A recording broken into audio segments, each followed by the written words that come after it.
Salam.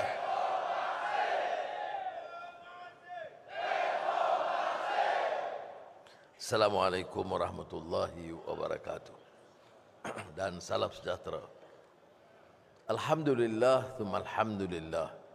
Wa ma taufiqi wa i'tisami illa billah. Alaika tawakkaltu wa ilaika unib. Alhamdulillah al-khail. Wa man ahsan qawla mimman da'a ila Allah wa amila salihan. Wa qala innani minal muslimin.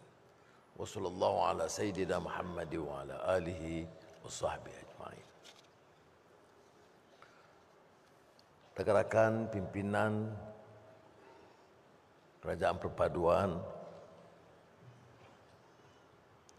Timbalan Presiden, Naib-Naib dan Pimpinan Keadilan, Setiausaha Agung dan penyelenggara Kongres, Tuan-Tuan Yang Utama, Duta-Duta Besar dan Pesuruhjaya Tinggi, dan yang utamanya rakan-rakan, saudara-saudari yang saya kasihi, perwakilan dan pemerhati Kongres Keadilan.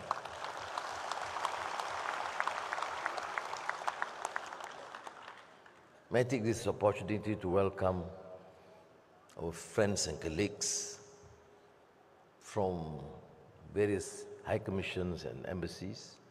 Your presence most meaningful to show solidarity, to understand the mechanism, the workings in this country, and to ensure that both multilateral and bilateral relations continue to be effective to promote economic collaboration, trade, investments, and also cultural, educational understanding between our countries.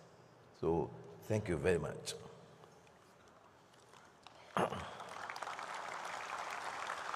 Alhamdulillah, kita berada di ambang Kongres Keadilan dalam ruang yang lebih selesa dan tenang.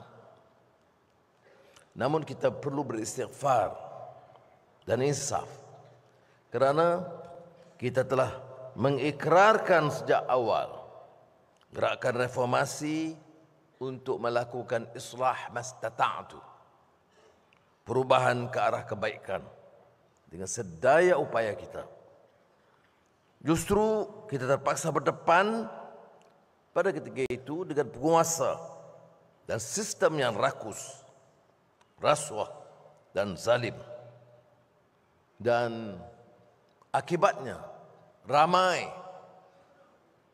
ratusan malah ribu yang terdedah dengan segala bentuk tekanan dan penderitaan. Sebab itu pembicaraan kita harus berpangkal semula kepada soal pertanggungjawaban dan bukan keselesaan. Taklif wala tashrif. Tanggungjawab dan bukan keistimewaan. Sabda junjungan besar Nabi Muhammad sallallahu alaihi wasallam, kullukum ra'in wa kullukum mas'ulun an ra'iyati. Kamu adalah pemimpin dan setiap kamu akan dipertanggungjawabkan atas orang yang di bawah pimpinan kamu. Penguasa, pemimpin di atas rakyatnya bertanggungjawab. Suami, pemimpin ke atas seluruh keluarganya. Isteri, pemimpin dalam urusan rumah tangga dan bertanggungjawab kepada ahli keluarganya. Seorang khadam menjaga dan mengurus harta tuannya. Setiap kamu adalah pemimpin. Fakullukum ra'in wa mas'ulun an ra'iyatih. Setiap kamu dipertanggungjawabkan.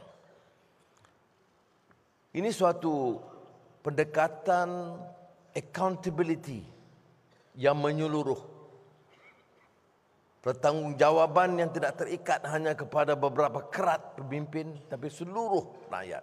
Karena tanpa kecuali, kita ada tanggungjawab. Paling rendah di peringkat keluarga. Dan gesaan itu oleh junjungan besar Nabi Muhammad SAW wajah dihadam dan dihayati. Pimpinan tidak harus terpukau dengan kuasa dan harta.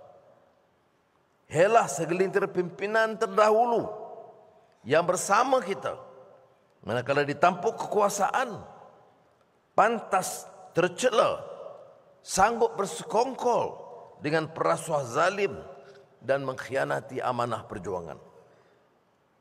Maka saya ingin mengajak rakan-rakan pimpinan dan anggota untuk kembali menelaah peristiharaan Permatang Pau 1998.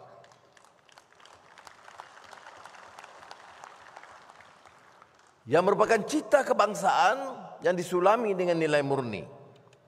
Peristiharaan Permatang Pau adalah khulasah memperbaiki tata kelola dengan menolak kezaliman, rasuah dan kerakusan, menjana pertumbuhan ekonomi serta pengagihan yang adil, mengukuh jati diri dengan warisan bangsa yang murni dan mendaulatkan kuasa rakyat. Saya juga diingat bahawa kerajaan perpaduan yang disinggung oleh Saudara Saifuddin sebentar tadi berlaku setelah wujudnya impas politik seusai keputusan pilihan raya umum ke-15 tanpa majoriti yang jelas. Dengan kebijaksanaan dan ihsan kebahaduli yang di-Pertuan Agong, diusulkan membentukkan kerajaan perpaduan. Sebahagian bersetuju, sebahagian menolak. Yang bersetuju sekarang dalam barisan pimpinan kerajaan perpaduan. Yang menolak dalam Perikatan Nasional mudah-mudahan kekal sebagai pembangkang selama-lamanya.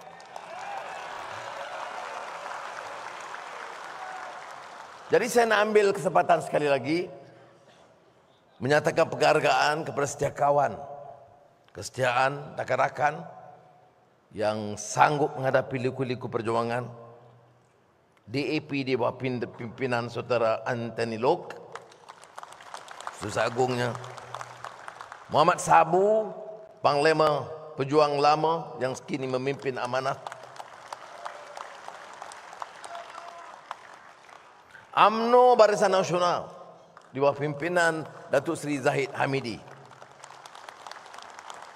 Dan seterusnya dukungan mantap GPS yang diwakili oleh Saudara Alex tapi dipimpin oleh Premier Abang Johari. Dan GRS, sahabat lama Ketua Menteri Saudara Haji Jimakno. Dan tentu ada beberapa parti dan ahli parlimen lainnya yang bersama. Pelbagai telahan dan tohmahan dilontarkan. Tetapi saya ingin tegaskan semula pada hari bertuah ini, genap 1 hari kita memimpin negara ini, bahawa dalam perundingan awal Saudara Zamri turut hadir. Yang ditekankan adalah soal prinsip dan hala tuju negara, tata kelola yang baik, membantas rasuah, memacu pertumbuhan yang lebih meyakinkan. Dan ini dasar, dan saya ucap terima kasih kepada rakan-rakan dalam kerajaan perpaduan karena setia dengan prinsip ini.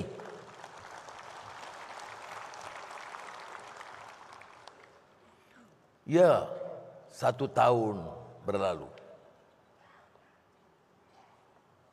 Pada peringkat awal, bulan-bulan awal memang sedikit terombang-ambing kerana senantiasa ada percobaan mengintai dan mengintip, menggesa dan mendesak untuk mengulangi amalan tebuk atap. Tetapi kesetiaan sahabat-sahabat teruji.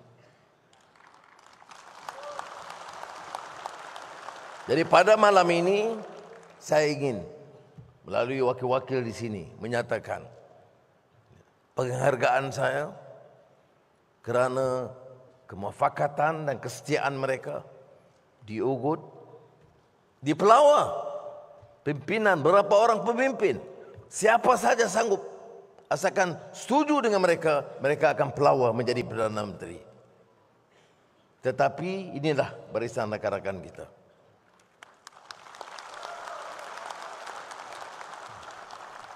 Dan sebab itu, mereka kekal dan hari ini, rakan-rakan dalam pimpinan dan jamaah menteri memilih kerajaan yang inklusif, yang mewakili semua kaum, semua wilayah di negara kita. Kerajaan perpaduan dengan negara madani.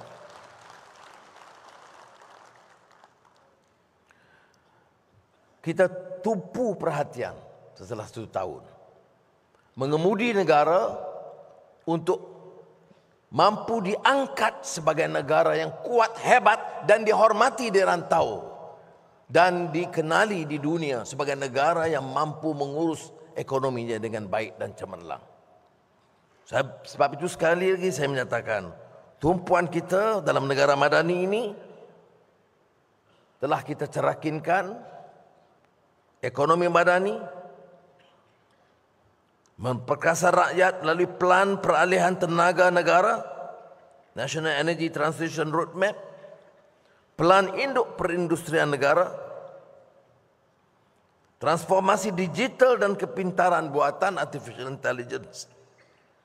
Dan dalam kedua-dua belanjawan madani serta kajian separuh penggal Rancangan Malaysia ke-12, kita telah meletakkan dasar untuk memacu ekonomi tetapi terarah kepada isu keutamaan rakyat.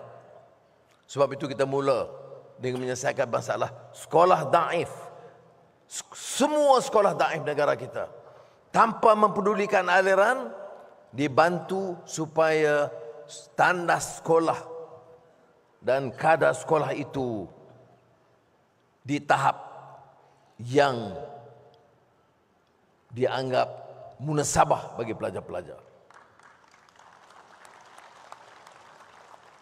Begitu juga klinik naif, merontahkan kemiskinan tegar. Dan saya syukur kata Allah SWT, walaupun bertahun-tahun kita bergelut untuk menyelesaikan masalah kemiskinan, tahun ini, sebelum akhir tahun ini, Malaysia merupakan di antara negara pertama di dunia yang mampu menoktahkan kemiskinan tegar. Kita kemudian tumpu pada masalah perumahan rakyat dan perumahan penjawat awam. Dan Kuala Lumpur tidak lagi dikenali dengan dewan megah seperti ini ataupun mercu tanda yang hebat. Kuala Lumpur harus juga dikenali dengan gerai dan warung yang bersih dan boleh dimanfaatkan oleh rakyat terbanyak. Pendekatan kita sudah berubah. Semua ini dapat dilakukan kerana kesepakatan jemaah menteri dan dukungan rakan-rakan dalam kerajaan perpaduan. Terakhir kita umumkan, kali pertama di seluruh negara, tiap kampung, tiap desa, termasuk di kawasan pedalaman, rumah panjang,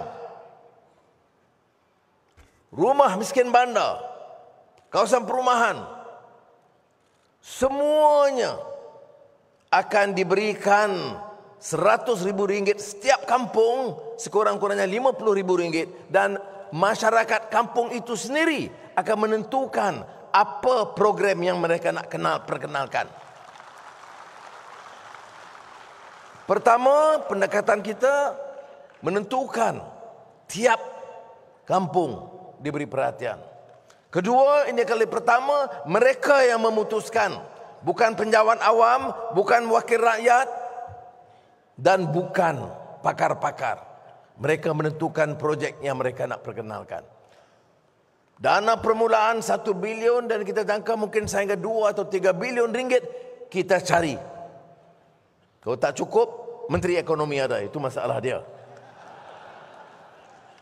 Tapi saya nak tunjukkan di sini betapa komitmen kita untuk merubah peta pendekatan pembangunan ekonomi, supaya tidak kita sisihkan kepentingan rakyat di peringkat bawah. Kita datang dengan agenda, tidak dengan slogan maki hamun. Sebab itu kita lebih yakin tumpuan kita dalam ekonomi ini tampak kejayaannya. Prestasi ekonomi lebih memerangsangkan. Tak pengangguran itu berjaya diturunkan pada kadar 34%. Penambahan 266,5 ribu rakyat yang bekerja, terutama di kalangan belia. Kadar inflasi dikawal sekitar 1,8%. Ada kebimbangan, Mat, pasal ayam berbau ini.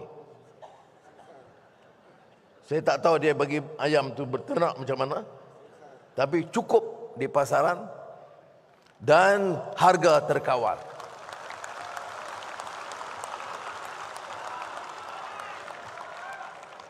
Jadi bukan sebarang mat sabu ni. Dari kadar inflasi saya sebut tadi, masa kita ambil alih ni kerajaan ni setahun yang lalu, berapa kadar inflasi? 4%. Berapa kadar inflasi sekarang? 1,8%.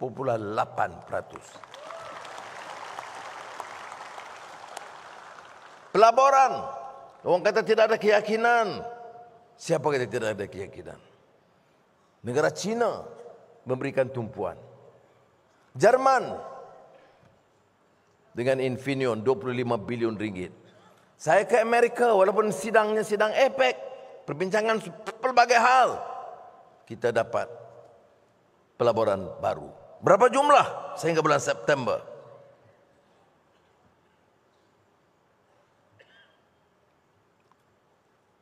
September 2020, 132,6 bilion ringgit.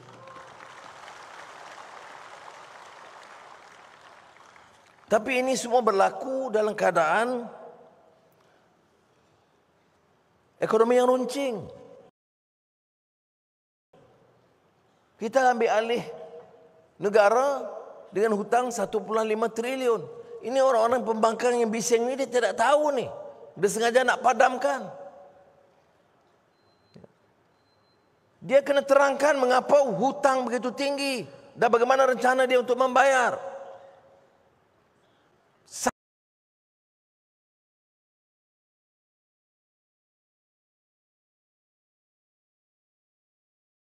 RM1,5 triliun hutang. Defisit membengkak 56% rancangan kita. Kita terpaksa tangani permasalahan ini. Tidak ada pilihan. Negara dan ekonomi mesti diselamatkan. Ya, kamu boleh kecam. Tetapi bila kamu jaga dan bertanggungjawab, penyakit sakau diteruskan. Malah kian lebih banyak. Sebab itu saya kata Perdana Menteri boleh tukar berganti. Tetapi rakyat kekal miskin. Perdana Menteri, isteri, anak-anak, keluarga, kaya raya. Amalan ini mesti dihentikan dan saya salut kepada rakan-rakan dalam Kerajaan Perpaduan dan Jemaah Menteri, Ketua Menteri dan Premier dan Kerajaan Negeri yang mengambil sikap yang lebih berani menghentikan amalan begini. Saudara-saudari, kita tidak mungkin mengangkat martabat, membela nasib rakyat kalau kita tidak mula dengan membetulkan masalah tata kelola ini. Sebab itu di kalangan pembangkang, dua istilah yang mereka paling benci ialah tata kelola dan rasuah. Ini aneh. Sepatutnya pembangkang yang paling keras menuntut tata kelola dan anti rasuah. Hari ini pembangkang paling takut bicara soal tata kelola dengan rasuah kerana ramai yang terlalu terpalit dengan masalah rasuah.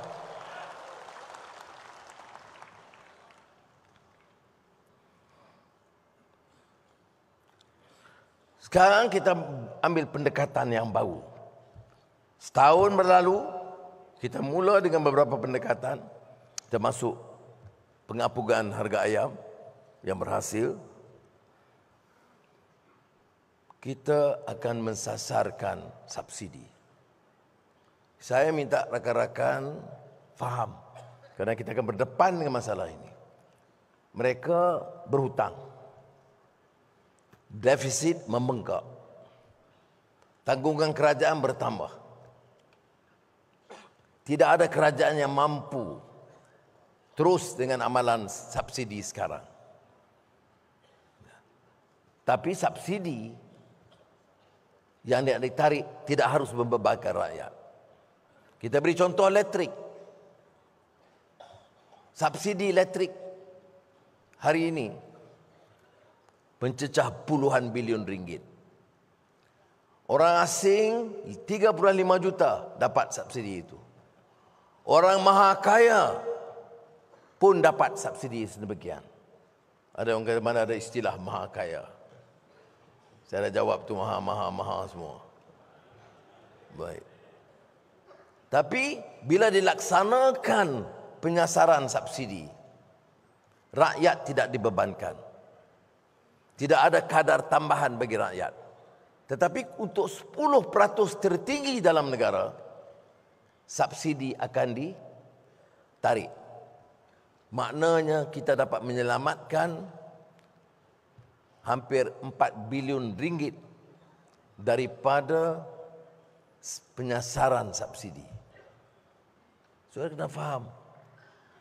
Apakah rakyat terkesan? Tidak. Yang terkesan hanya 10% yang teratas. Jadi kalangan pembangkang yang marah ni sebab apa? Dia ini wakil siapa? Wakil golongan maha kaya. Kalau dia wakil rakyat, 90% rakyat tak terkesan. Yang terkesan hanya 10% maha kaya dan 3,5 juta orang asing yang di negara kita. Jadi diharap hal ini difahami. Malah saya beri jaminan, andai kata oleh kerana penarikan subsidi berlaku dan mengesankan kepada rakyat, kita akan tambah STR bagi rakyat supaya mereka dapat tampung kerugian itu.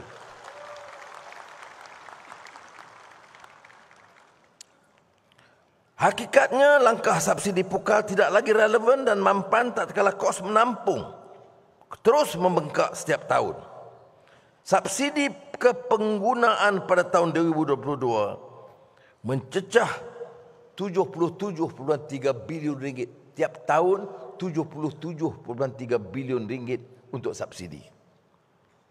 Petrol, diesel, LPG, minyak masak, tepung, elektrik menjadikan jumlah subsidi tertinggi dalam sejarah. Kalau dilihat untuk tahun 2023, subsidi itu boleh mencecah 81 bilion ringgit kalau tidak ditangani dengan segera.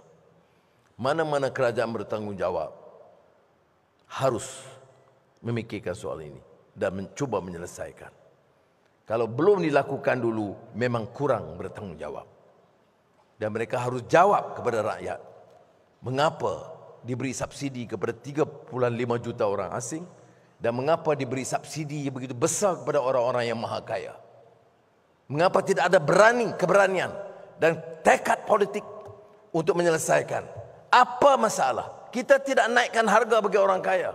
Kita tarik subsidi. Ini dasar kita sekarang ini, maknanya subsidi itu seperti sedekah. Kita lah paling baik dalam negara di dunia ini kerana kita sedekah pada orang maha kaya. Dan ini yang berlaku dalam negara kita dan ini harus dibetulkan. Jadi pendekatan subsidi bersasar akan terus diambil oleh kerajaan tetapi tetap menyediakan jaringan keselamatan yang lebih efektif untuk golongan rentan dan miskin. Saudara, kita bersyukur setahun berlalu kerajaan tambah stabil. Lebih dari 2/3 dukungan ahli-ahli parlimen. Dan ini masa untuk kita lebih tegas menyelesaikan beberapa masalah yang menghadapi karenah yang senantiasa kadang-kadang mengganggu gugat kerjaan kita. Saudara-saudari, tidak mungkin semua masalah boleh diselesaikan dalam masa 1 tahun. Sebab itu kita tumpu ikut keutamaan. Itu ikut yang disebut kalau dalam rangka hukum fiqh aulawiyat, urutan ikut prioritinya. Dan kita sebut di sini beberapa langkah untuk menyelamatkan rakyat. Jadi saya harap rakan-rakan dapat faham, dan saya minta setelah 1 tahun ini menteri-menteri, timbalan menteri lebih banyak turun ke bawah menjelaskan isu-isu ini kepada rakyat.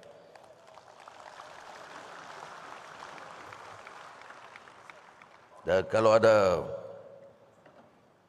cabang-cabang yang mengeluh kerana tidak ada sambutan dari pemimpin-pemimpin, beritahu saya segera.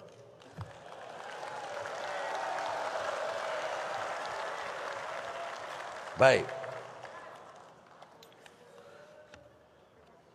Dalam hal ini kita juga berdepan dengan permasalahan dalam negara, terutama yang terus menghangatkan isu kaum dan kefanatikan agama. Jadi saya ingin menjelaskan di sini. Ini mencanangkan dengan bawa ayat Quran dan hadis, menyatakan Islam terancam di negara kita. Saya nak tanya, berulang kali kita tanya, di parlimen kita tanya, di mana terancamnya? Oh, kerana ada adegan dan pertunjukan pop di stadium. Saya jawab, semasa kamu perintah, adakah tidak? Ada. Oh, kerana dicabar hukum syariah di Kelantan. Saya dan Selangor sebelum itu. Saya tanya, bila diperkenalkan, dicabar di Selangor? Tahun 2021. Siapa Perdana Menteri masa itu? Siapa Menteri Undang-Undang? Mana dia pemimpin-pemimpin dari parti Islam yang di dalam kerajaan masa itu? Mengapa dia tidak ambil tindakan? 2021, 2022 Mei dicabar di Kelantan. Tidak ada suara. Sekarang seolah-olah kita yang menghalang. Dia tidak ada kena mengena dengan kerajaan persekutuan. Ini undang-undang dibuat oleh negeri, dicabar. Isu dia, apakah ini kuasa negeri atau kuasa persekutuan? Mahkamah Persekutuan seperti mana disebut oleh Ketua Hakim Negara hanya nak menentukan sama ada kuasa negeri ada atau tidak memperkenalkan beberapa undang-undang yang terlibat dengan kes jenayah terutamanya. Dalam negara kita ada kuasa persekutuan, ada kuasa negeri dan ada senarai bersama. Jadi biar Mahkamah Persekutuan memutuskan. Dia tidak putuskan tentang hukum syariah itu. Dia putuskan tentang kuasa negeri membuat undang-undang. Kalau kita izinkan negeri, masing-masing negeri buat undang-undang sesuka hati, semua negeri boleh buat. Sarawak akan buat undang-undang dia, Perlis buat undang-undang dia yang bercanggah satu sama lain. Jadi keputusan itu keputusan Mahkamah Persekutuan. Tapi sekarang Islam terancam. Itu propaganda penunggang agama di negara kita. Jadi saudara mesti turun ke bawah, jawab masalah ini, kerana fakta itu menyebelahi kita dan fakta itu dibohongi oleh mereka. Perkara ini bangkit sebelum kita berperintah. Perkara ini bangkit tahun 2021, 2022 yang tidak dicabar oleh mereka. Dan sekarang kita dihukum. Jadi lawan tetap. Baik. Ini bahaya. Terutama ada unsur-unsur awal yang dikatakan takfiri. Apa dia takfiri? Mengkafirkan sesama Islam. Apa-apa elemen pengaruh Khawarij. Apa sejarahnya? Sayyidina Ali bin Abi Talib radhiyallahu an, anak saudara, sahabat Nabi, khalifah keempat, itu dianggap tidak cukup Islamik. Mereka lah lebih baik dan paling Islamik. Ciri-ciri itu sudah menyusup. Dan saya ingin beritahu, kalau kita izinkan perkara ini terus berlaku dan dibiarkan, bukan saja ada perpecahan di antara umat Islam. Rakan-rakan kita ada tak pentas, ada di kalangan Kristian, Hindu, Buddha. Saya nak beritahu, kalau kita ambil sikap tolak ansur terhadap gejala ini, negara ini akan rapuh dan tidak akan dapat bertahan. Dan selagi kita pegang kuasa, kita tidak izinkan negara ini diperkotak-katikkan atas nama agama atau nama kaum.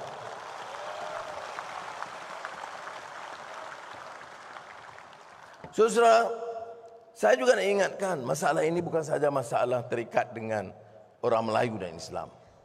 Kadang-kadang, seringkali juga di kalangan bukan Islam atau bukan Melayu, di kalangan minoriti pun kadang-kadang sengaja menghangatkan suhu politik. Bila kita cakap perkuatkan bahasa Melayu sebagai bahasa kebangsaan, ada yang pertikaikan. Padahal, melainkan Sabah Sarawak, kerana undang-undang itu membolehkan. Tetapi untuk semenanjung tanah Melayu dan negara seluruhannya, penguasaan bahasa Melayu mesti dipertahankan. Jangan ada anggapan bahawa kita akan longgarkan atau remehkan kepentingan penguasaan bahasa Melayu sebagai bahasa kebangsaan di negara ini. Tetapi seperti yang kita sebut, bukan zero sum game. Negara ini nak maju, ekonomi nak ditingkatkan, mutu pendidikan juga harus ditingkatkan. Jadi apa kaedahnya? Kita harus berdepan dengan kenyataan. Sekiranya semua rakyat menguasai bahasa Melayu yang baik dan sistem pendidikan menetapkan penguasaan bahasa Melayu yang baik, mulai tahun depan kita harus bersedia mengambil langkah meningkatkan mutu penguasaan bahasa Inggeris di Malaysia ini.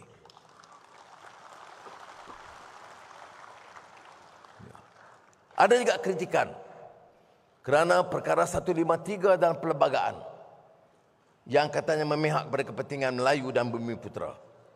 Saya nak sebut di sini, perkara itu sudah disepakati menjadi perkara induk dalam perlembagaan. Tetapi dalam langkah-langkah yang kita ambil, menoktahkan kemiskinan. Apakah kita kira dia miskin Melayu atau miskin India atau miskin Cina? Tak ada. Atau miskin Bumiputera? Semua yang miskin tegar tanpa mengira kaum, itu kita mau noktahkan. Jadi jangan guna sentimen kaum di sini.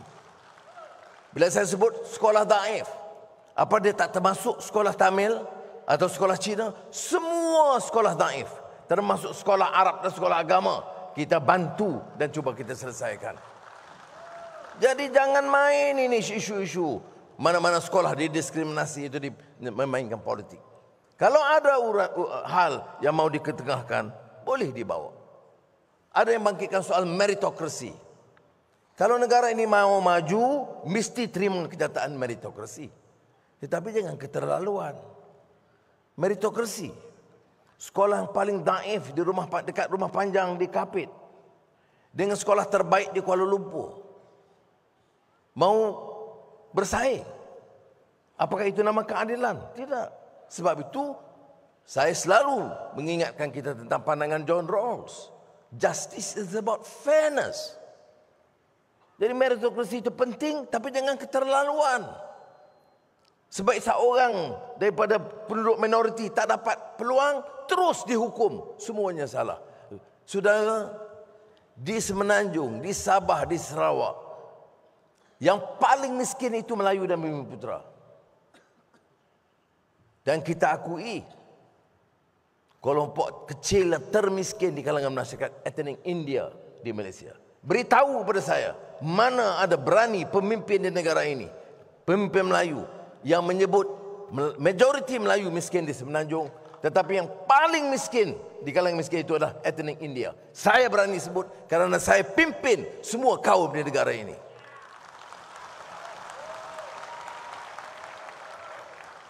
Sebab itu, pengkritik sastra Amerika John Garner mengulas, those who saw the beauty of meritocracy easily overlooked the pain involved for those who lack the necessary ability.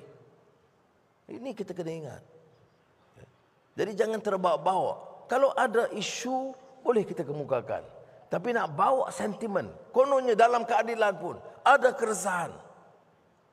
Kerana permasalahan dan kepentingan kaum-kaum lain tidak dijaga dan dipelihara. Saya nak beritahu, tonggak ini masih Melayu dan Islam, tetapi kita jamin keadilan bagi semua ahli dari semua kaum dan semua agama. Ini dia pendirian kita dan kita tidak tolak ansur sama sekali dalam perkara ini. Sebab itu, Profesor Harvard Michael Sandel dalam bukunya The Tyranny of Merit, dengar baik-baik, The Tyranny of Merit. Kerana yang bicara tu kadang-kadang elit di atas, satu kelompok kecil yang menyanggah semua keputusan-keputusan kita, yang meminta semuanya jadi liberal dan bijak dan universal tanpa memikir permasalahan rakyat di bawah. Sebab itu dalam karya Michael Sandel dalam Tyranny of Merit, dia sebut, merit, I repeat, merit does not reduce inequality. It reconfigures inequality to align with ability. But this reconfiguration creates a presumption that people get what they deserve. And this presumption deepens the gap between the rich and the poor. Ini saya harap kita boleh bincang, tapi jangan terbawa-bawa dengan pandangan yang hanya memihak kepada satu pihak.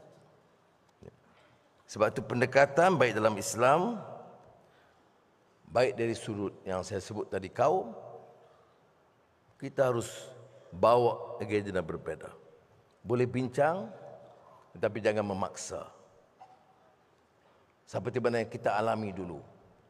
Saudara Mat Sabu, Lok, Saifuddin, itu pernah dalam kerajaan Pakatan Harapan terdahulu. Kita tahu beberapa kesilapan. Bukan kesilapan jemaah menteri, dipaksa dari atas. Kerana golongan elit mau ICERT, Statut Rome, diiktiraf di negara kita. Apakah ada perbincangan dalam kabinet? Tidak. Apakah berbincang dengan ahli parlimen? Saya maksud ahli parlimen Port Dickson? Tidak. Apakah ada santuni rakyat? Dibicara? Tidak. Dipaksakan dan timbul keresahan kerana orang tidak faham dan oleh itu menjadi bahan yang dieksploit oleh pembangkang. Kita tidak boleh ulang. Walaupun ada golongan elit liberal yang mengatakan kita perlahan dalam program reform, tapi percayalah, belajar dari pengalaman lalu. Kalau kita gopoh baik dalam soal pelaksanaan Islam atau pelaksanaan reform agenda ini, kita akan ditolak oleh rakyat. Pengalaman lalu mesti mengajar kita. Malah kalau saya nak sampaikan, golongan yang membawa reform ini dalam pengalaman mutakhir sejak zaman Revolusi Perancis 1789, apa slogannya? Liberté, égalité, fraternité. Tak payah terjemah, semua faham. Ya. Maknanya gagasan yang sangat menarik. Siapa yang tidak mau liberty? Saya tidak mau equality dan fraternity. Tetapi ingat, kerana obsession dengan ideologi dan paham golongan elit kecil itu, muncul Jacobins, muncul Robespierre dengan Reign of Terror, dan berkecamuk agenda revolusi Perancis itu. Malah ada kajian yang saya ingat saya baca yang melihat keadaan petani di Perancis itu lebih parah daripada sebelum revolusi. Maknanya bila dilihat setelah revolusi Perancis 1789, 10 tahun selepas itu nasib petani lebih parah. Kerana golongan elit dia fikir reform yang menyentuh kepentingan elit semata-mata. Dia tidak melihat kepentingan rakyat, bagaimana nak menoktahkan kemiskinan, mengangkat martabat petani-petani dan peladang dan peneroka felda, itu bukan perkiraan mereka. Kita insya-Allah dalam keadaan perpaduan negara madani tidak akan mengulangi kesilapan tersebut.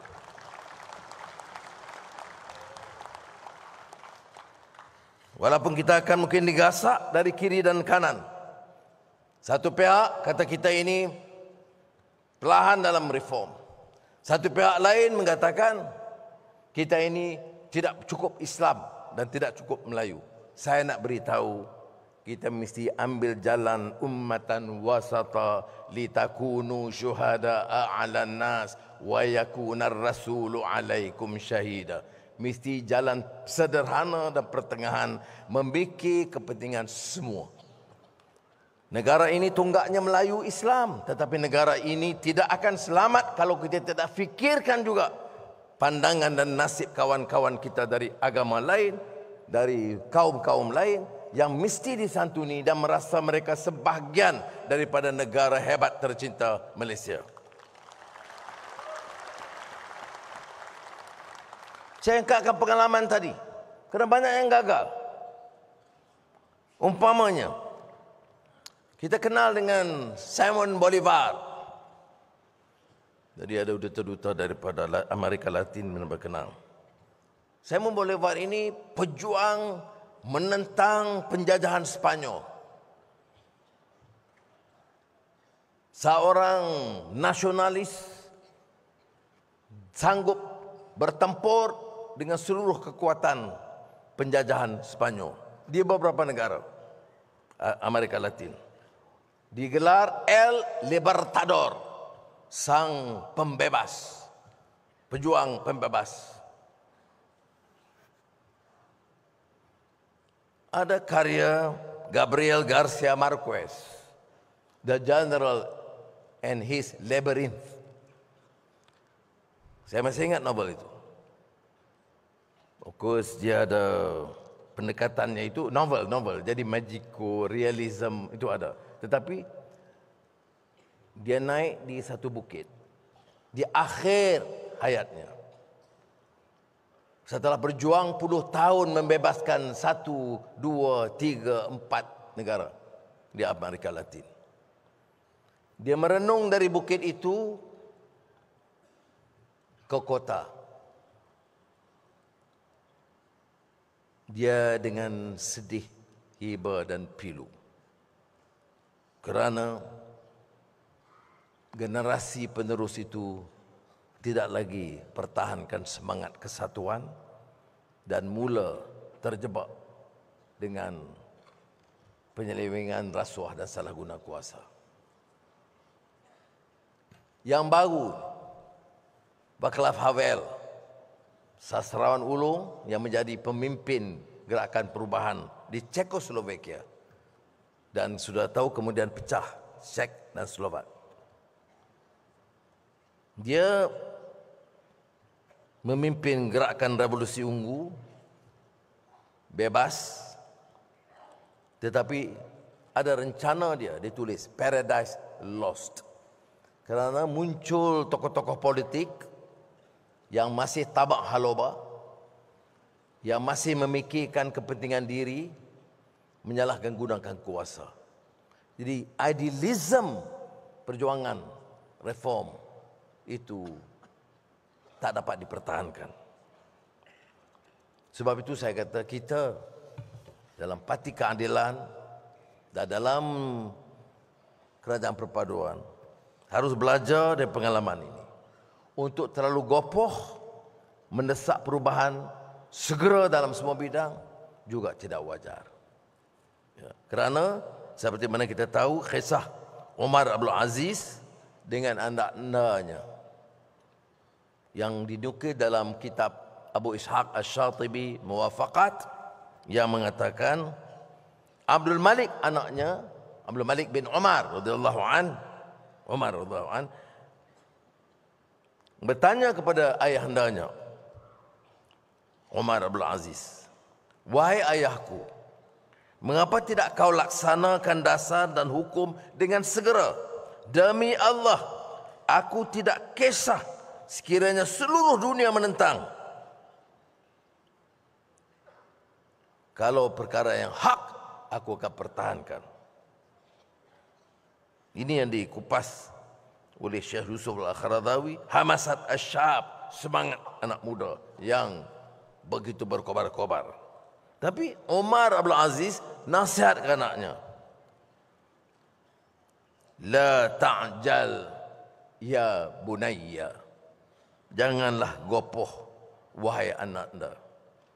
Sesungguhnya Allah mencela arak dalam Quran 2 kali dan kali ketiga barulah mengharamkannya. Sesungguhnya aku bimbang, kata Umar bin Aziz, jika aku melaksanakan kebenaran kepada manusia secara total keseluruhannya, nescaya rakyat akan menolak Islam secara keseluruhannya sehingga akan tercetus fitnah. Sebab itu harus ada kebijaksanaan dan kesabaran dan pertahankan idealisme. Yang saya dengar nada yang sama oleh Timbalan Presiden Rafizi dalam ucapannya kepada angkatan muda dan wanita. Jangan kita terpengaruh dengan momok-momokkan. Pemimpin DAP ada di sini, tidak ada sebab kita nak menghina mereka. Ada yang terus membawa ancaman pada Islam dan Melayu kerana DAP. Setahun saya ada dalam kerajaan, Zamri ada, Alex Tinggi ada dalam Jemaah Menteri. Pelbagai program kita perkenalkan. 8 bilion untuk Felda, program Islam, program-program dalam kementerian-kementerian membantu masyarakat Melayu dan Bumi Putera, program memenuhi tuntutan MA 63 Sabah Sarawak. Saya tidak pernah dengar sekalipun wakil DAP menentang program Islam atau Melayu di negara kita. Tentunya ada wakil yang akan menyuarakan kepentingan dan hak masyarakat lain, minoriti, termasuk India dan China. Dia tidak ada masalah. Jadi apa munasabahnya seorang haji, seorang kononnya ustaz, boleh memberi celaan dan maki hamun, menghina satu kaum dan dibiarkan begitu rupa sahaja dan disambut dengan baik? Bagaimana kita boleh pamerkan diri kita dengan akhlak Islam bila kita kecenderung menghina orang, mencerca orang dan memfitnah tanpa sandaran? Saya nak beritahu, kalaupun dengan sebab saya pertahankan DAP ini, ia menyebabkan terhakis sedikit dukungan, saya nak beritahu kita pertahankan yang hak. Saya sanggup berdepan dengan sesiapa dalam hal ini. Jadi saudara,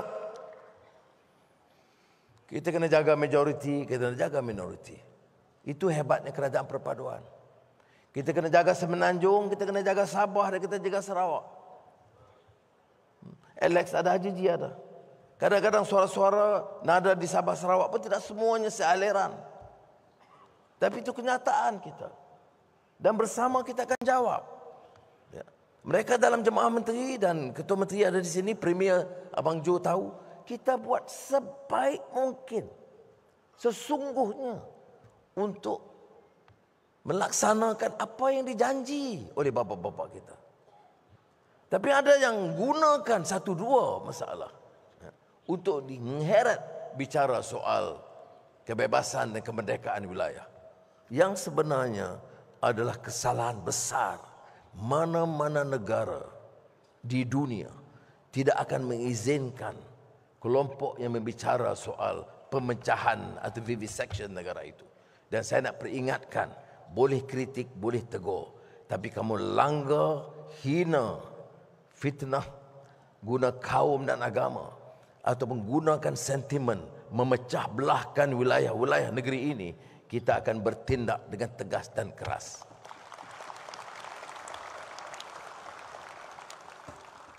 Jadi saudari yang dihormati sekalian, ini agenda kita.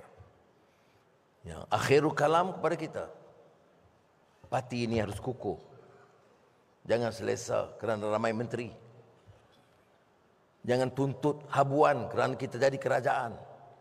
Kita cerca dulu kerana orang menyalahguna kuasa mereka. Jangan kita ulangi kemudian itu. Kita pernah susah dan derita dulu. Tak perlu kita susah dan derita sekarang. Tapi jangan fikir dengan kerajaan yang ada semua mau menjadi kaya. Kalau itu niat dan tekad kita, negara akan rusak. Saya tahu pendekatan begini tidak semestinya popular. Kita dah berjuang 20 tahun. Saya susah 10 tahun. Bila lagi? Jangan ulang pendekatan ini.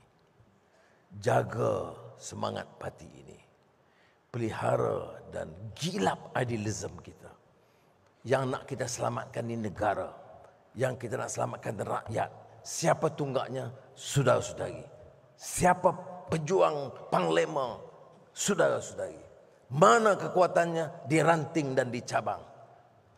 Mana ideanya? Pada pemikiran yang waras di kalangan saudara. Siapa yang boleh diharapkan? Saudara-saudari. Siapa? Anak muda dan wanita. Dan rakan-rakan dari Perlis sampai ke Sabah.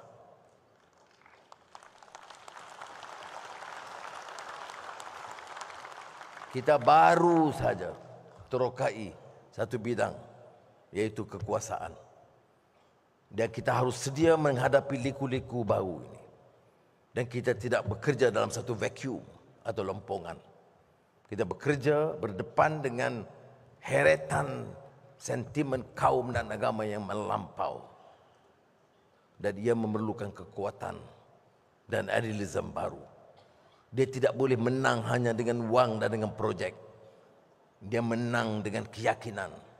Dia menang dengan ideas dan guiding ideas. Tidak pernah mana-mana pemerintah menang hanya dengan projek dan wang ringgit. Dan kita kenal begitu. Karena kita pernah lawan lama. Dan sekarang berilah ruang. Bekerjasamalah dengan rakan-rakan kita.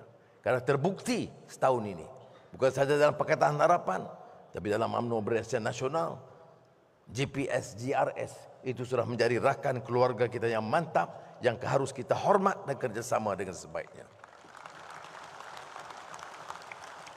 Sekali lagi saya ucap terima kasih, penghargaan kepada saudara. Kalau tidaklah kerana saudara-saudara, saya percaya, saudara tahu, saya tahu.